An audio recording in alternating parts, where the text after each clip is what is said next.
Welcome back to another video in mastering penny stocks. So previously, I have showed you how to run some Thinkorswim scanners and some scanners using FinViz to find some penny stocks to trade. And in this video, I am going to start showing you the ins and outs of trade ideas and kind of what goes into actually building them and getting a quick understanding of how the scanners work.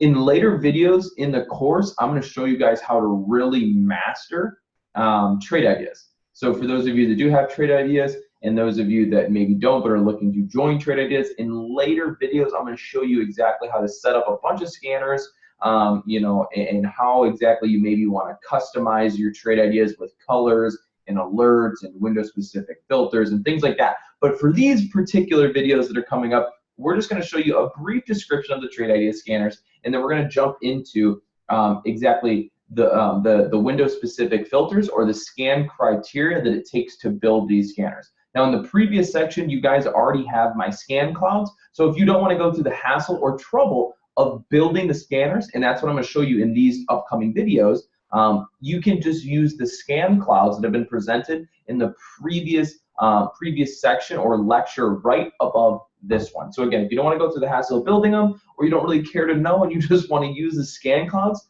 that's completely fine. Just use them. The link will be, in the lecture right above. Okay. So let's go ahead and take a look in here. So right on my screen, you can see that I have a couple charts. But the more important thing is down on the bottom left, we have our scanners. So we're looking at on the left here is a pre-market up gapper scanner.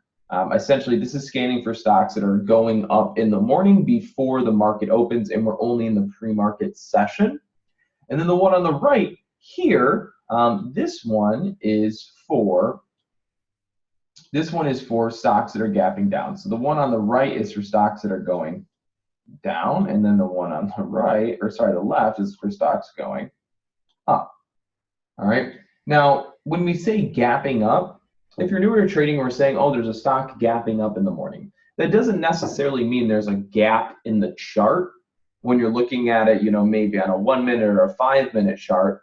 What we're saying is that, that stock is just going up. If we're saying gapping up in the morning, for the most part, we're just, we're saying that the stock is going up. There's really nothing more to that. All right, so let's go ahead and just kind of get a brief overview. So the stocks here, the up gappers and down gappers, pre-market scanner, essentially this scanner or both of these scanners are going to alert us and show us different stocks to potentially trade in the morning. Okay, so it's going to alert us and say, hey, DPW or Apple, maybe Facebook is gapping up, maybe it's gapping down. And this really helps us traders because it alerts us of the stocks in the morning that are starting to move. Okay, so then maybe we get an alert on the up gappers, the stock's going up, and it says Facebook's going up, right? So then we'll go and we'll look at Facebook and we'll see, in fact, all right, it is going up. And then what we can do from there is look into the news channels, or we can search maybe some news related articles on the internet, and we can come to find, go, oh, Apple's creating a new iPhone, or Apple's creating a new iPod, or a computer with a faster processor. Okay, who knows? It could be so, or they plan to manufacture 5 million phones for purchase this month. Okay, whatever it is, right? The scanners will tell us what stocks are starting to move, and then from there we can easily just go and look at the news and figure out why they're moving, and then that will help us justify why or why not we would want to trade one of these stocks. Okay, so that's the beauty of the up gappers and down gapper scanner, not only with trade ideas, but you can build them with Thinkorswim and other places, but essentially you're going to need a live scanner. Okay, but that's the beauty of them, is they present us with a bunch of stocks and opportunities essentially, and it's our job from there just to go and look and read the news and kind of analyze it ourselves and figure out which one's the best to trade. See, as a beginner trader, you may fall victim to the, this idea, right, that stocks move based off of news and catalysts, right? And we call catalysts, a catalyst just means a stock had news, right? So before we get started, I just want to mention this one last thing. As a beginner trader, you may see YouTube videos or hear me talking, in a YouTube video or something like that, and I will tell you guys that the most important thing to do is trade a stock that has good news. or has really bad news. Okay, that's the best time to trade a stock because it becomes so much more predictable. If it's really, really bad news, chances are it's going to go down. If it's really, really good news, chances are it's going to go up. So it doesn't leave a lot of room for question when you can identify a stock that has really, really bad or really, really good news. It becomes much more easier to trade the stock because you can almost just throw a dart and it's gonna, it's like just pick any spot, throw the dart, you're gonna win because the news is so strong that investors will just either sell it or they'll buy it all up, okay? So as a newer trader, you may fall victim to searching around online for good news for stocks, but don't do that because everybody's stock is gonna have some type of bad news or some type of good news. You could be pulling up an article that's 3 days old, a week old. You could be pulling up news today when in reality you should be looking at this stock. So that is the beauty of pre-market up gappers and down gapper scanners is they basically say, hey, look at all these stocks. Look at all these stocks. These are the ones that are up and these are the ones that are down. So you're going to narrow your list automatically to maybe 5 or 10 stocks in the morning that may be good to trade. And then all you got to do is look at the news and go, okay, this one had earnings. Okay, this one had some bad news about their FDA approval. This one, their clinical trials were bad. This one, they crushed earnings or something. So it really slims that down. Okay, enough of that. Let's jump into it. So as you can see here on the left, this is my pre-market up scanner. Okay, let's get this going. All right, so on the left here, you're going to see the symbols, right? These are just all the symbols where I have all that red going. Those are just the symbols. So ideally, this tells us symbol, the price at which the stock costs, the gap amount it's up, not gap percentage, but gap value, where this is up 20 cents on the day. This one's up a huge gap. That one's up $10.57 on the day. And then in the next column over, this is where we're actually seeing percent gap. Okay, this will tell you, okay, this is our leading gapper. It's up 16% on the day. So you could say that's the, the stock that's up the biggest in terms of percent value, not actual dollar value, but percent value. Okay. And then you continue to the right. Here we have volume. So that will tell you how much volume the stock is traded today. On, continuing right, you'll have float, the amount of shares that are left in the open market to trade. So the float tells us supply, the amount of open supply on the market.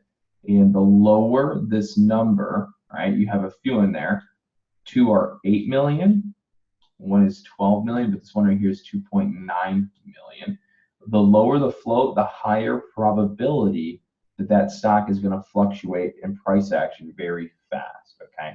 Because the lower the supply, the easier it is to jack up the price when there's a high demand, okay? It's very true.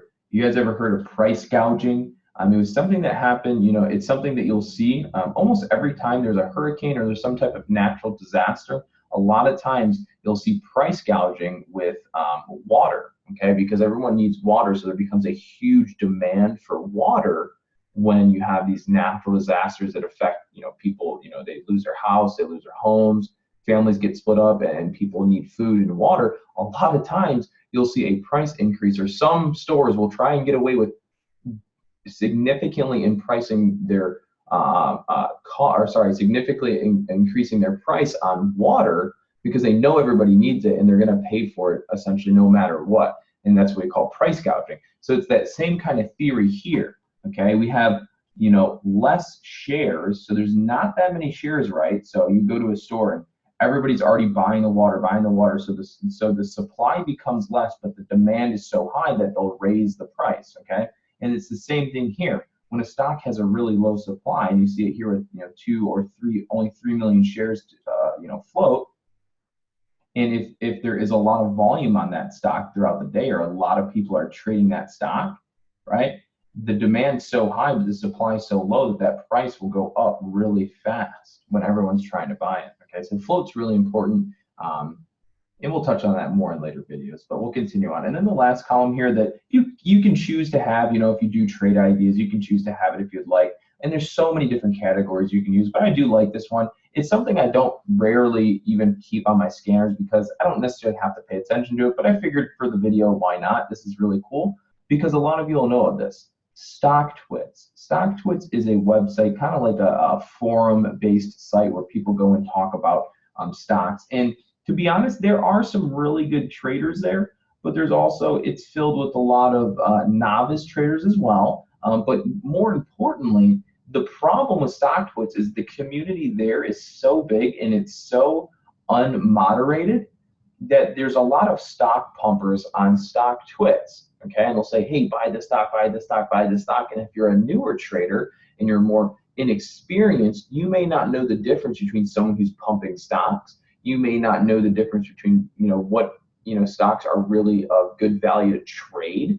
As a newer trader, you may not understand, what these people on StockTwits are really doing. Okay, so there's a lot that goes into it. And the idea here is that there's so many newer traders that kind of gravitate towards StockTwits because there's so much, free information that floats around there. But free information isn't always necessarily good information. So you're going to get a lot of stock traders on there that are pumping stocks that may have been in a losing position for a long time, and they're trying to get other people to buy that stock so that they can get the price to go up so that they can sell their shares at a higher price because they've already been losing for so long. So we call those bag holders. If you become a bag holder in a stock, what's to stop you from going to a forum like StockTwits with a couple million users and going, hey, stock ABCD is going to take off. It's amazing. Buy it now before it goes. Come on, you got to get in now. Now is the best time to get in before it flies up, right? And you being a newer trader, you may not know any different. You'll come to the site and this guy can speak a good game and everything looks good, and you'll start buying into these stocks, right? And they're really just garbage, and it's really just from somebody else trying to pump it up so they can sell out their shares, right? And that does happen, unfortunately, and that's why I'm here talking to you about it today. So the nice thing, and the way that you can kind of take advantage of this on Trade Ideas, is they have a StockTwits average, right? This will tell you the number. This number here tells you the amount of people that have mentioned this stock today on StockTwits. So like right in the morning, our leading gapper on Friday was DPW. And if you look at the StockTwits count says 651. So that means there were 651 mentions. Like, that's a lot of people, or a lot of different mentions. That's like posts, comments. That's a lot of people talking about that stock in general. Okay, so yeah, you can be like, okay, maybe that's the one that a lot of people are focusing on in the morning, and that's how that can kind of help you. You can kind of see where a lot of people are talking about different stocks. Okay. So that's the up gappers for you. And in a second, we'll go in and actually look at how you build it. And then it's ideally the same exact thing for the down gappers. So we're not going to touch and do too much detail on the down gappers because it's ideally the same thing. The down gappers are the same exact columns, same exact criteria.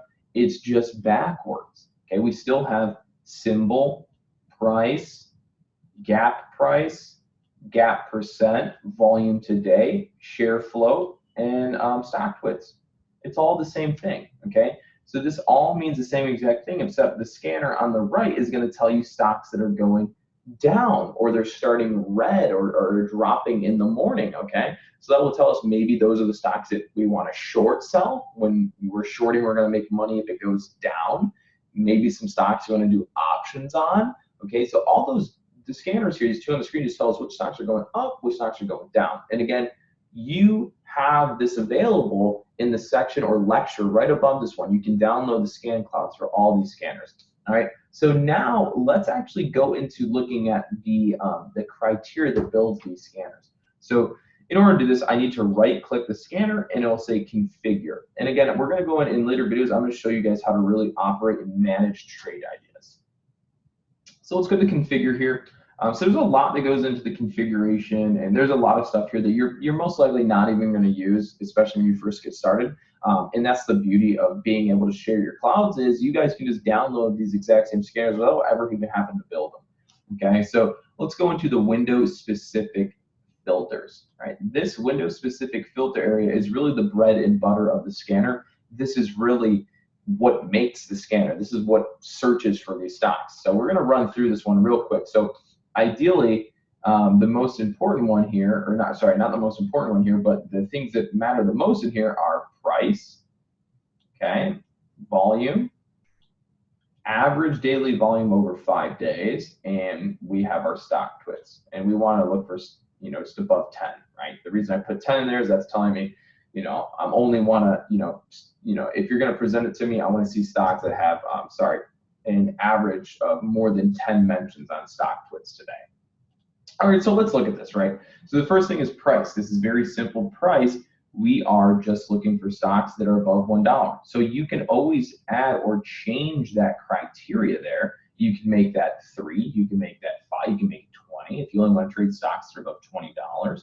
So it doesn't just have to be 1, but essentially if we're doing penny stocks, we want to have low price stocks on our scanner, but we don't want to limit ourselves, okay? But if you're the one that if you're someone who only wants to trade penny stocks, you don't want to do higher price stocks, you don't want to trade $20 stocks, then for you would just need to come in here and you could easily add, make this, I only want to search from stocks from $1 to $5, okay? So you can easily change that to fit your specific need. But for me, I like to, search the whole market in the morning. I want to see $20, $40, $100 stocks, penny stocks. I want to see it all, okay?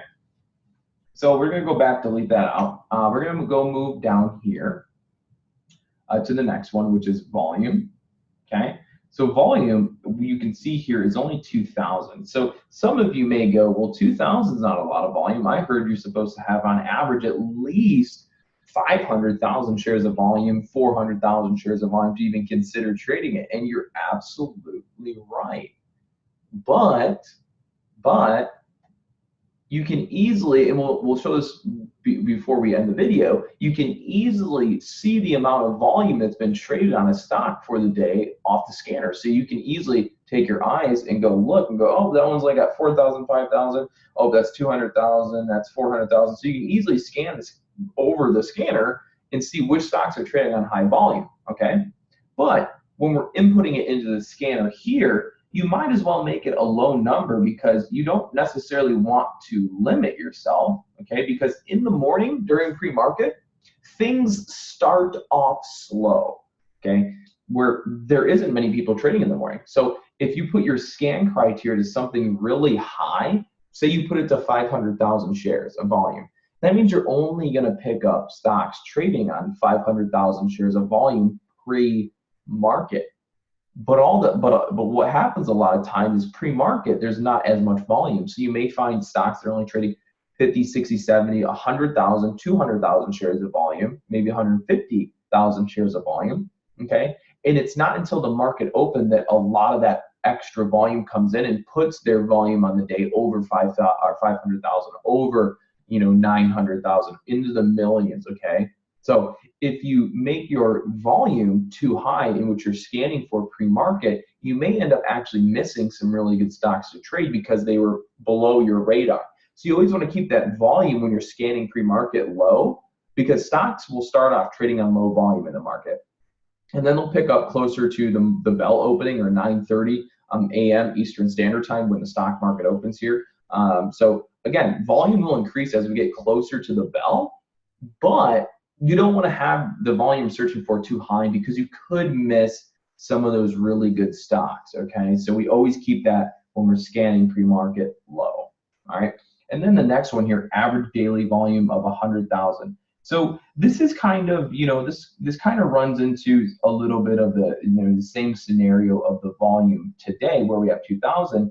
Now, when we scan for stocks with an average daily volume of 100,000, the reason I do this is because you don't want to pull up stocks that are garbage, okay? There are garbage stocks out there that will not do anything for a day, that don't hardly even get traded on a daily basis, okay? So this 100,000 share thing right here for the 5-day average, yeah, we're basically telling the scanner we only want stocks that have had at least traded 100,000 shares over the past 5 days. Because if they haven't at least traded 100,000 shares, chances are they're not a good stock, and it's more or less a waste of our time, right, to even look at those stocks. So we put in that average 5-day volume of 100,000 because we only want to be presented with stocks that have a pretty good opportunity that will be something good to trade. We don't want these really, really low volume stocks, they probably won't be good. So if we scan for an average 5-day volume of 100,000, we're going to wean out a lot of those really, really bad stocks to trade, just put it that way. And this will help us keep our scanner list less crowded, and it'll make it much easier as a trader to manage that, okay? And then, of course, we already covered this one here down on the bottom. That is the stock to its average. This is more or less a fun filter to have. I wouldn't necessarily consider it a necessity, but this is more of a kind of a fun thing to have on your scanner. It just tells you how many people on a website, you know, StockTwits have been talking about this. So it's like, we don't even have to, you know, as a trader, you don't even ever have to put your eyes on StockTwits.com if you're using Trade Ideas. You can simply use Trade Ideas to really overlook all the people that are chatting about it on StockTwits. So rather than waste your time there, you can just go, oh, there's 10 people talking about this one. It is 658 mentions on DPW today. So it's just kind of a fun filter to have to give you an idea of what other people are talking about on the internet, okay? So that's why we use that, okay? Now, I'm gonna close out of that. So that there is the exact same scan criteria that I have for my scanner. So if you input that, it will do the same exact thing and pull up the same exact stocks that I pull up on my upgappers every day. Now, if you look at the scanner, you're probably thinking, that doesn't even, there's only 1, 2, 3, there's 4 things in there. There's only 4 specific window filters in here that we're scanning for, and that's really not that much. So like again, I said, you might be kind of surprised to find out that these scanners aren't really that complex when it comes down to it. It's just, you know, when you're beginning trading, you don't know really what you should be scanning for, so that's where it becomes really tricky. But now that I've explained it to you, you're kind of like, oh, well, that makes sense. I'm scanning for stocks above $1. I'm going to scan for stocks with at least a volume of 2,000 a day because I want to find, you know, good stocks, so I don't want to miss anything. And then you're like, oh, well, I'm going to scan for stocks with an average daily volume of 100,000 because, well, I don't want to get really, really bad stocks. So if I'm scanning for stocks that have at least traded 100,000 over the past day, I know that there are people trading them, so they might be worth it. So let's skip out on all the other ones, right? So when you think about it, it's really not that complicated. It actually becomes pretty easy, but as a newer trader, you just may not have known to scan for these things, all right? So I'm gonna hit OK. We're gonna get out of here, and that's all we're gonna touch on for this specific scanner. Now we're gonna go over to the the down gappers, and we're gonna do the same thing. Okay, let me right-click here. We go to Configure. All right, and then when we get into configuration, we're gonna go to the same thing, and that's gonna be Windows-specific filters. If you look at the Windows-specific filters, do you notice anything different? There is nothing different here. It's the exact same thing. We're scanning for a price of $1 and beyond, right? So we're scanning for $1 and, you know, all the way up to $1 million. If you wanted to enter this criteria, you know, to be $1 to $5, that would work as well. And then the volume today is the same exact thing. We're going to scan for stocks that have at least 2,000 shares of volume today. We don't want to miss anything, okay? And then the average daily volume of 100,000 because we want to wean out any bad stocks that there might be out there. And then we have our StockTwits, which is the, you know, average activity, okay? So again, it's all the same exact thing. It's just a little bit backwards. Now, before we go any further, I do want to touch into the columns section. Okay, so the column section, real quick, and we'll talk about this just a little bit. The column section is where you could add further things. You could look for, you know, if you go into more, you could always add some different things like volume over the past 10 minutes, 15 minutes, and etc. So that's what the columns are, and that's how you would actually add one of these, as you can see. All right, so if I go to my columns, you'll see that it's price, volume today, and you can see price, gap, volume today. So again, those are all the specific columns that I have here. Okay, and you can always add more and take them off as you see fit. But again, that's exactly how those scanners work, and that's the exact same scan criteria for them. And like I stated before, the scan clouds for all my scanners I'm going to show you in these next previous videos are all located in the lecture right above this one. Okay. So do make sure to download those scan clouds, and if you ever want to go in and configure them a little bit differently, play around with them a little bit, you will be able to do that. And in later videos, I will show you guys how to really go through and kind of back test some of the history on the scanners to figure out, maybe if you want to tweak some things. So I'm going to show you guys how to really dive deep into customizing your trade ideas scanners for the most part.